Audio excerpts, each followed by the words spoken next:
Bismillahirrahmanirrahim. Assalamualaikum warahmatullahi wabarakatuh. Nah, sekarang teman-teman, sahabat-sahabat YouTube yang berbahagia. Sekarang saya mengomentari TV Munandar TV mengenai ngebahas masalah pertanian zaman dulu.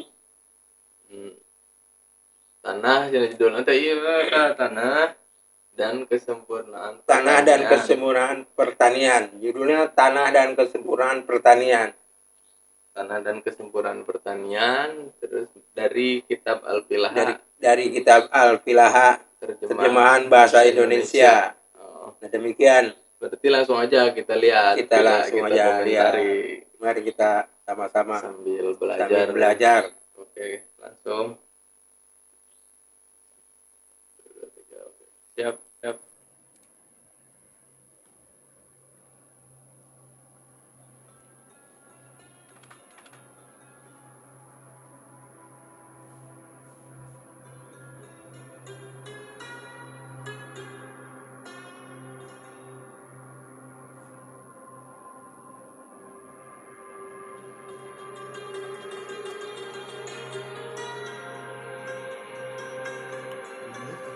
Menurut Ibnu Hajar, ilmu pertanian tingkat pertama adalah pengetahuan tentang tanah, dan untuk membedakan mana tanah yang baik dan mana tanah yang kurang baik.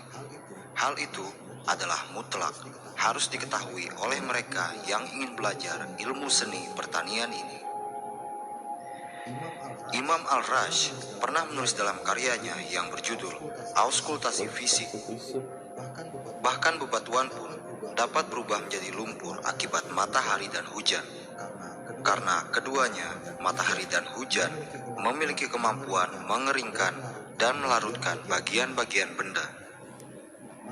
Matahari seperti halnya api yang perlahan-lahan memanaskan bagian-bagian yang terkena sinarnya. Kemudian hujan datang setelahnya, mengendurkan, melunakkan, dan perlahan melarutkannya. Dalam ruang waktu yang panjang, bagian-bagian itu akan menjadi lumpur. Oleh karenanya, menurut Ibnu Hajar, bagian terbaik di muka bumi adalah bagian yang berada di permukaan bumi, dan lagi, bagian itu adalah bagian yang berinteraksi dengan matahari dan hujan. Dengan demikian, kita bisa melihat tanah yang dikeluarkan atau tanah galian sumur awalnya selalu padat. Setelah terkena sinar matahari dan hujan secara terus-menerus, tanah itu bisa untuk ditanami. Jadi jelas bahwa tanah yang bisa berproduksi adalah tanah yang terkena panas matahari dan hujan. Tanah itu menjadi kering dan basah secara alami. Jika tidak terkena panas matahari atau hujan, maka sayuran pun akan sulit tumbuh berkembang di atasnya, meskipun tanah itu dianggap sebagai tanah terbaik sekalipun. Di bagian bumi yang hangat, kata seorang petani yang pandai dan rajin, tanahnya berwarna hitam, lalu merah. Semakin dingin, warnanya berubah menjadi kuning. Dapat diartikan, tanah yang berwarna putih akan menjadi indikasi tanah yang dingin. Dan untuk warna kuning dan warna lainnya selain hitam dan merah, mengindikasikan tingkat kelembapan yang tinggi. Ada pula tanah yang mirip kotoran membusuk lama. Sepintas, terlihat seperti tanah berlumpur, namun dasarnya sangat keras, berlapis, dan terasa kering. Jika mengering, bagian bawah akan terasa seperti batu, terkadang retak. Bagian atas akan menyerupai pasir yang terputus-putus. Tanah seperti itu adalah tanah yang terbaik karena mampu menahan kelembapan. Namun, jenis tanah seperti ini sangat jarang dijumpai, dan tak ada tanah lain yang dapat menyamai kualitas tanah seperti ini. Selain tanah di atas, Abu Hanifah, seorang penulis buku tentang perkebunan, menulis dalam karyanya, Lain iya, perasaan tehnya, iya perasaan tuh, kas, para cendekiawan muslim itu nggak selalu ini ya nggak selalu membuat karya di luar, bukan di luar. Maksudnya cendekiawan muslim juga ada gitu, termasuk Abu Hanifah. Dia mengomentari atau menulis buku tentang pertanian. Berarti luar biasa ya Para ilmuwan ilmuwan muslim. Dia nggak sekedar berkutat di wilayah spiritual, ternyata dia juga mengkaji tentang pertanian itu sendiri. Bahkan tadi dijelaskan katanya dari jenis-jenis tanah gitu. Gimana Pak? Ya, tanah yang bagus itu tanah yang hitam, Tadi tidak juga lembab. Tadi kan dibahas Iya, masalah dibahas. tanah yang berlembab lumpur itu. Tadinya di sumur digali. Nah, ada tanahnya yang lembut kan kehujanan, terus kepanasan kan mengeras. Nah, terus tertimbun dedaunan. Nah, jadi dia berubah jadi hitam. Nah, hitam kan merupakan jadi lembab. Jadi bisa untuk mengikat air. Bagus untuk tanaman, demikian. Berarti basic ya, yang namanya pertanian itu harus dimulai dengan tanah dulu. Kita harus mengolah tanah dulu ya sebelum terjun ke pertanian itu. Ya jelas satu, kita harus olah tanah. Olah tanah dulu kan Iya, olah tanah. sebelum ke tahap selanjutnya, itu yang paling dasar kan. Oke, kita coba lanjut lagi ya. Ya, siap, coba lanjut lagi. Kita simak nih.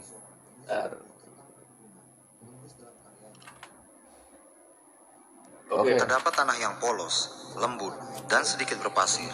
Bukan Terdapat arti tanah pasir yang yang polos, sebenarnya. lembut, dan sedikit Jenis berpasir. tanah ini adalah tanah yang sangat Tapi baik bukan pasir tanaman ya. yang dipanen. Bukan tuh, kalau pasir itu nggak bisa air panas.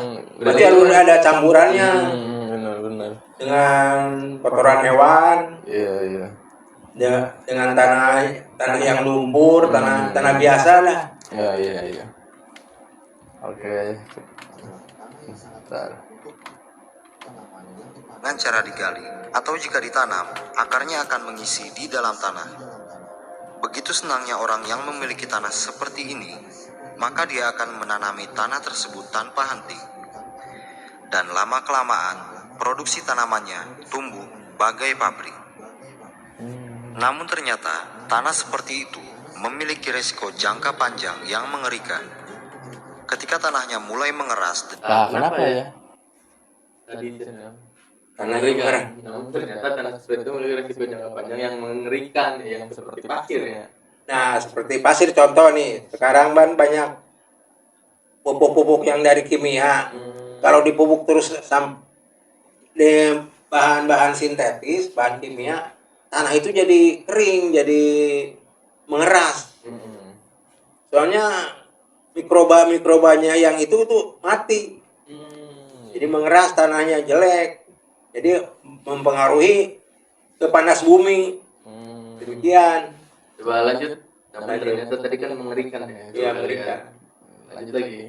air hujan jatuh, maka air hujan itu tidak dapat meresap ke dalam tanah. Dan akhirnya, tanah tersebut akan menjadi pasir dalam arti yang sesungguhnya. Dan tumbuhan yang ditanam di atasnya tidak dapat melakukan perluasan akar. Seperti itu, tulis Abu Hanifah. Penulis lainnya menulis bahwa terdapat dua jenis tanah kering. Pertama, yaitu tanah kering yang dilapisi bebatuan kecil di atasnya. Saking keringnya, sampai tingkat kekeringannya menyerupai batu itu sendiri, di mana sangat sedikit nutrisi yang bisa digunakan oleh tanaman. Kedua adalah tanah kering berlumpur, bukan arti lumpur yang sebenarnya. Meskipun terlalu kering, tapi jenis tanah Iya, yang karena jauh Abu lebih Hanifah lembut jadi dan mengering berada kan, luas. jadi Mereka seperti mengeras lah. Mengeras kayak berpasir. Kalau berpasir itu kan kurang bagus untuk tanaman. Kurang bagus untuk tanaman. Mesti ada unsur-unsur yang lain. Seperti dedaunan. Terus cacing-cacing tanah. Sebutan lebih serupa dengan kerasnya batu. Jadi keras, jadi nggak bisa nyimpan air. Jadi tanah itu Dulu mah tanah waktu saya kecil di sawah itu tanah tuh dalam, sekarang tetek, sekarang mah enggak. Belut lindung nggak ada sekarang, dulu mah banyak lindung, ikan rawa, sekarang mah nggak ada ya, sebab sama pupuk insektisida habis punah. Ya berarti tadi juga Abu Hanifah yang menjelaskan dari pertama juga jenis-jenis tanah gitu, ada yang tanah yang berlumpur tapi apa sih tadi maksudnya? Berlumpur tapi istilahnya tidak menggemburkan, tidak gitu, menggemburkan. Ya. Jadi nggak tahu gitu ya, kita lanjut lagi tanah yang ideal itu harus seperti apa gitu. Oke. Istilah berlumpur karena kerasnya gumpalan tanah tersebut yang nyaris serupa dengan kerasnya batu. Tidak ada pori sedikit pun pada jenis tanah ini. Namun jenis tanah kedua ini memiliki keistimewaan jika kita mencampurnya dengan pasir yang sangat halus. Manfaat dan keistimewaan pencampuran tersebut adalah karena dapat memperluas perakaran tanaman dan meresap serta mengikat air. Jenis tanah ini tadi kan bahas masalah tanah berlumpur sama pasir. Emang kalau bercampur lumpur dengan pasir bagus itu. Harus ada kombinasi. Ada kombinasi. Jadi nggak keras dia. Praktek di lapangan, saya udah pernah sih coba. Tanah yang keras dengan pasir bagus. Jadi bisa menahan air. Iya, jenis tanah ini banyak terdapat di Mesopotamia. Sana bisa mencampur tanah tersebut. Oke, lanjut. Terdapat di Mesopotamia. Orang-orang di sana biasa mencampur tanah tersebut dengan semak belukar dan kotoran hewan. Wah, benar kan, dicampur dengan kotoran hewan, dengan dedaunan. Jadi bagus. Iya benar, berarti harus ada kombinasi juga. Enggak, ya maksudnya ada tambahan lain gitu. Jadi nggak cuma sekedar tanah terus tadi itu bebatuan kayak gitu ya, harus ada beberapa unsur yang masuk untuk ya sepertinya gitu kan. Ya iya, sepertinya tanah teh harus ada, jangan tanah bahasa Indonesia mah tanah doang, tanah ungu. Jadi harus ada dedaunan, ada kohe itu banyak lah, kohe bebek, kohe domba, kohe sapi. Nah, itu jadi bagus. Oke, lanjut. Mereka juga menambahkan pasir halus. Pasir ya, benar. Tentang kekeringan dan kelembaban, tanah memiliki sinyal yang paten. Tanah yang menyerupai kotoran membusuk biasanya akan terus halus dan lembab sepanjang tahun jika tidak dibalik. Sementara tanah yang memiliki komposisi lendir dan pasir halus seperti di Mesopotamia, jika terjadi panas yang kering, maka bagian-bagiannya akan mengikat atau menyatu, menghasilkan lempung berpasir yang dapat menahan basah karena teksturnya yang cukup lunak. Begitu pula tanah yang menyerupai reruntuhan rumah atau mirip kapur. Tanah jenis ini cenderung kering dan berlumpur, tapi jauh lebih lembab daripada pasir karena gumpalannya mengeras ketika kering. Tanah jenis ini menyerupai batu ketika kering. Namun, jika Anda mencampur tanah ini dengan pasir, maka akar tanaman akan mampu masuk sangat dalam ke bagian tanah. Jika kita melihat tanah dengan cermat, kata Sidagus, maka yang dibutuhkan adalah mereka harus selalu lembab dan kaya nutrisi. Meskipun terkadang Itu kayak Sidagus apa? Lembab dan banyak nutrisi ya. Ya, Mungkin nutrisi itu dihasilkan dari tadi ya. Ada kayak kotoran hewan. iya, masalah lembabnya itu. Jadi banyak nutrisi itu sebab lembab tanah. Jadi perakaran itu bisa nembus gampang. Jadi nggak macet tanahnya. Jadi ada pasir, ada kohe, ada ya lumpur. Jadi tanahnya baru lembab, baru akar itu bisa menembus tuh ke itu. Ke tanah-tanah yang udah ada organiknya, seperti sisa daunan, kohe kabi. Iya, tadi juga dijelaskan formula-formulanya itu untuk menciptakan kesuburan tanah gitu harus ada beberapa unsur. Logis berarti kan. Oke, lanjut. matahari dan udara panas juga dapat memberikan keuntungan tersendiri. Jadi, yang dibutuhkan adalah tanah yang mirip daging empuk. Namun menurut Sidagos, tak ada tanah yang lebih baik dari kualitas tanah yang memiliki jaringan akar membusuk di dalamnya. Begitu pernyataan Sidagos yang dikutip dari buku Ibnu Hajjaj. Dikutip dari perjanjian khusus tentang tanah antara Jun, Cassiano, Demokritus, dan Kastos. Dalam otoritas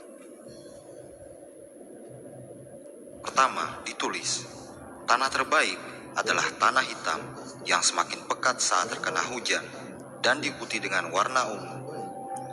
Menurut Ibnu Hajjaj, warna ungu ini sama dengan perpaduan antara warna laut merah dan tanah coklat. Warna seperti itu adalah ujung atau jumlah kebaikan di bumi. Jika pohon-pohon tumbuh di atasnya, maka Anda akan melihat pemandangan yang menakjubkan. Jun secara pribadi berpendapat bahwa itu adalah dataran terbaik di muka bumi.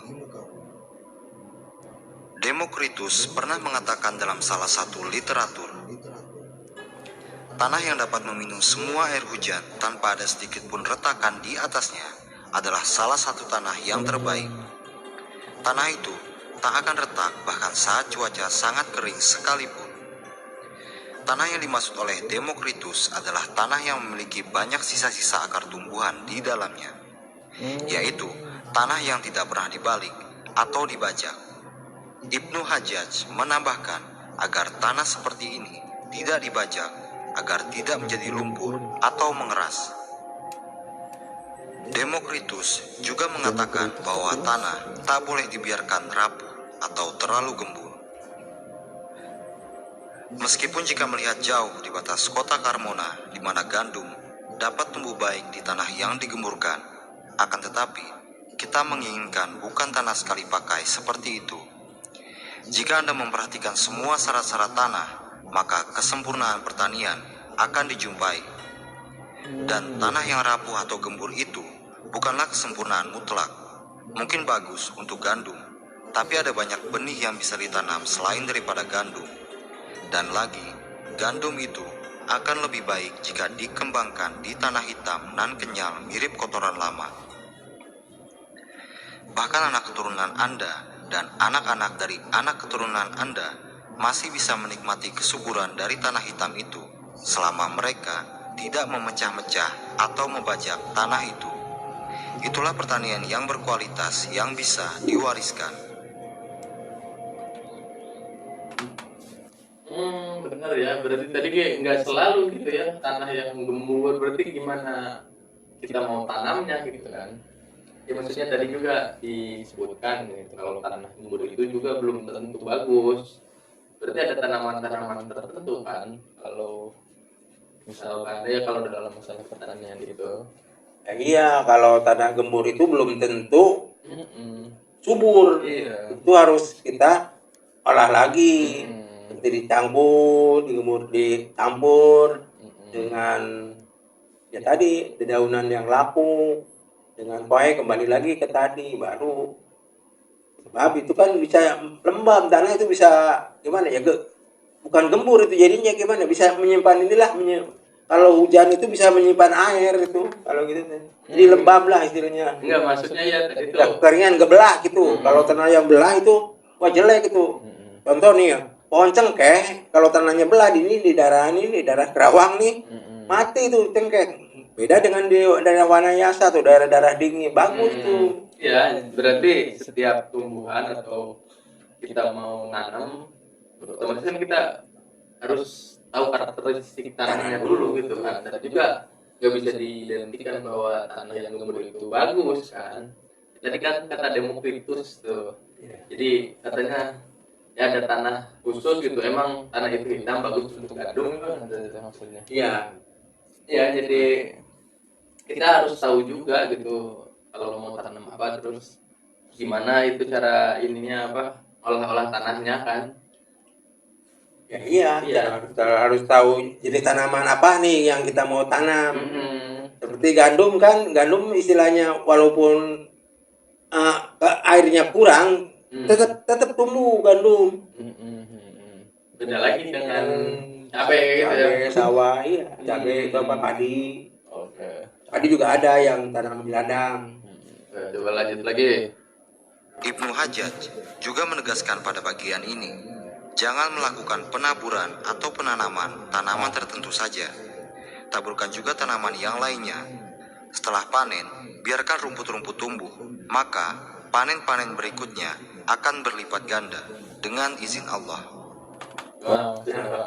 Tadi kan Ibnu Hajar ya bilang tanah itu biarin supaya rumput-rumput tumbuh, jangan dibunuh. Nah, ntar di rumput itu dikumpulkan terus ditutup lagi sama tanah. Nah itu kan jadi humus.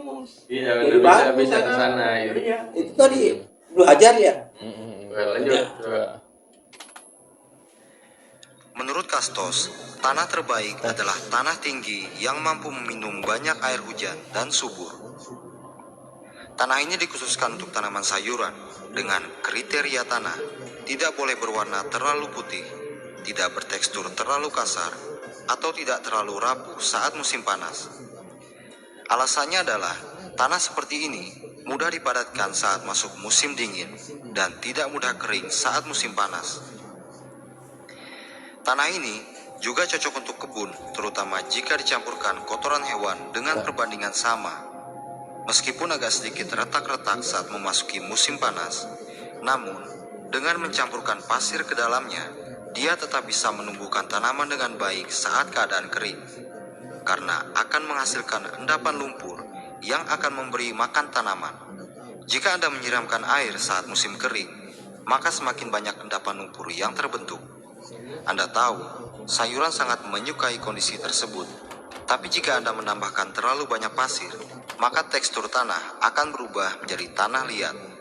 Anda akan menjumpai tanah yang seperti lilin atau sangat lengket. Menurut Kasiano, lahan untuk sayuran harus kuat, tidak mudah longsor, tidak kasar. Bener ya tadi kan yang disebutkan itu modelan tanah. Oke, kudu apa gitu karakternya ya tanah bikin sayuran. Iya. Betul emang tuh tanam sayuran. Berarti beda-beda gitu jenis tanahnya. Jadi nggak bisa disamaratakan. Ada tanah khusus gitu atau tanah tertentu untuk tanaman Sayur. Iya. Lain lagi dengan tanaman model tadi sorghum. Beda dengan sayuran. Sayuran kan istilahnya akarnya juga nggak begitu keras. Jadi tanahnya harus subur, harus banyak ini apa pupuk organik. Oke, coba lanjut tadi menurut Kasano. Tidak terlalu kental dan tidak rusak karena panas. Sementara Ibnu Hajjaj menerangkan petani cenderung memilih tanah yang kasar dan menjadi seperti lumpur saat terkena hujan. Tanah seperti itu kurang cocok untuk tanaman sayuran, tapi lebih cocok untuk menumbuhkan pohon buah. Tadi juga kalau tanah untuk sayuran mah, kalau lengket, kalau terlalu padat, sayuran bakal mati, terendam akarnya, nggak kuat. Kalau untuk pohon-pohon yang seperti buah, emang kuat buah mah. Buah mangga tuh menurut tadi kan itu bukan menurut Ibnu Hajjaj. Bener emang kalau sayuran mah harus gembur. Kalau tanaman-tanaman seperti buah itu mah harus ya walaupun nggak gembur juga ya kuat, akarnya juga lagi kan ada akar panjang. Nggak salah itu ilmuwan, saya sudah praktek. Lanjut. Pun begitu, jenis tanah ini masih tetap cocok untuk sayuran-sayuran tertentu. Tanah berpasir menurut beberapa petani dirasakan lebih buruk di musim panas dan lebih dingin di musim dingin, sehingga permukaannya memanas dan mendingin pada waktu masing-masing, lalu kemudian merusak tanaman yang ada di atasnya. Menurut Galen, dalam bukunya Obat-obatan Sederhana Yunani, jika tanah yang baik terdiri dari lumpur yang tipis dan sangat lembut saat digeladak, Sementara tanah dengan kualitas berlawanan hanya baik untuk membuat tembikar atau mangkuk. Kedua tanah memiliki ciri yang berbeda, yang satu lembut basah dan yang satunya lagi lembut namun agak berpasir, lebih kering. Gallen juga menjelaskan bahwa petani cenderung lebih memilih tanah yang subur dan jauh dari sifat batu atau pasir, karena tanah berbatu biasanya cenderung gersang dan tidak baik untuk apapun. Dia juga mengatakan bahwa tanah yang baik untuk tanaman adalah tanah yang tebal dan tidak dipecah-pecah. Ibnu Hajjaj mencoba mencari tahu dalam buku-buku yang dibacanya bagaimana cara mengetahui sifat dataran tinggi dan sifat dataran rendah. Dia mengatakan jika gunung lebih dingin dan lebih kering dibandingkan tanah datar, tanah yang terlalu kering ini biasanya lebih banyak mengandung batu atau berdebu dan keras seperti batu. Menurut Tabet Eb Korah, tanah di bukit sangatlah rawan terutama saat musim hujan. Sementara di dataran rendah, terutama di padang rumput, di mana tersedia pasukan air yang cukup, kualitas tanahnya sangat bagus. Ditambah lagi, terdapat banyak sisa-sisa hasil fermentasi rerumputan yang memberikan nilai lebih bagi tanah tersebut. Udah sambung.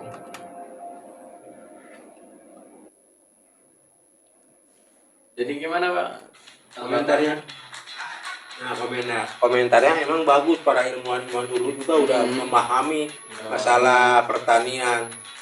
Jadi nggak usah pakai pupuk-pupuk kimia. Buktinya ilmuwan yang dulu itu lebih pandai. Makanya sekarang balik lagi ke belakang. Bukannya kita mundur itu. Soalnya kan sekarang pupuk kimia mahal. Obat-obatan insektisida. Kita ini aja bikin pupuk organik. Iya. Karena pemerintah sekarang kan udah nggak peduli kayaknya ke ketahanan pangan. Ya jadi kesimpulannya mah kita harus mengetahui jenis tanah dulu ya. Nah, iya, Harus bisa ngolah tanah gitu. Betul, harus tahu olah tanah. Iya kan, dari pendapat para cendekiawan atau ya para ilmuwan dahulu juga kan tadi menjelaskan gitu, ya kalau misalkan jenis-jenis tanah tertentu harus tanaman apa gitu kan, ya minimal memahami atau mengetahui Karakter-karakter Iya, tanaman, karakter-karakter Hmm. yang kita mau ditanam. Kalau tanaman istilahnya sayur-sayuran, ya tanahnya harus gemur, Iya. harus Terus gembur juga kan belum tentu juga nah, tadi belum kan. tentu. Iya. Jadi dicampur-campur dengan kotoran Iya. kohe-kohe. Ya untuk bisa menghasilkan tanah yang bagus gitu kan, dan kualitas baik itu ada itunya gitu. Ya, ada apa? Ada beberapa unsur yang Unsur yang kita harus jadi campur. Seperti ini tanaman apa yang mau kita tanam? Kata tanaman seperti kangkung, seperti bayam. Nah itu kan unsur N-nya harus banyak. Jadi daun kita pakai daunan itunya buat pupuknya di rumput-rumput. Nah, rumput-rumput yang dibusukan lah. Demikian. ya berarti kan ini bersambung ya, nanti kita lanjut lagi gitu. Cukup sekian dulu lah gitu ya dari penjelasan atau ya dari komen-komen kita gitu. Ini bagus nih, dari TV, bantu di inilah subscribe. Sekian, terima kasih. Assalamualaikum warahmatullahi wabarakatuh.